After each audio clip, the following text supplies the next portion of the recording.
স্পেনের ভয়াবহ ট্রেন দুর্ঘটনায় অন্তত ৪০ জন নিহত হয়েছে। এ ঘটনায় ৩ দিনের রাষ্ট্রীয় শোক ঘোষণা করেছেন দেশটির প্রধানমন্ত্রী পেদ্রো সানচেজ।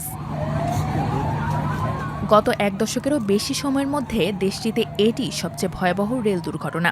এ ঘটনায় শোক জানিয়েছেন বাংলাদেশের প্রধান উপদেষ্টা ড মোহাম্মদ ইউনূস।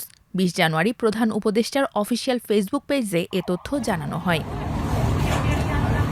গত ১৮ জানুয়ারি স্থানীয় সময় সন্ধ্যা ৭টা ৪৫ স্পেনের কর্দোবা প্রদেশের আদামুজের কাছে দুই ট্রেনের মধ্যে এ সংঘর্ষ ঘটে।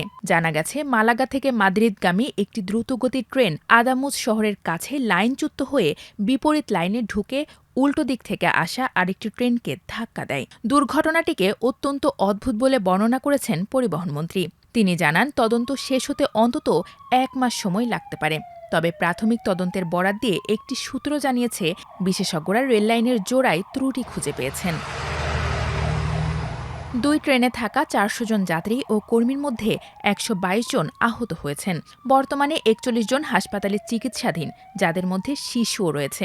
এ ঘটনায় ১২ জন রয়েছেন আইসিইউতে।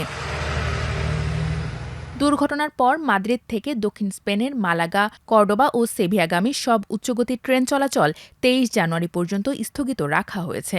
রাজা ষষ্ঠ ফিলিপ ও রানী লেতিজিয়া এই ঘটনায় গভীর শোক জানিয়েছেন।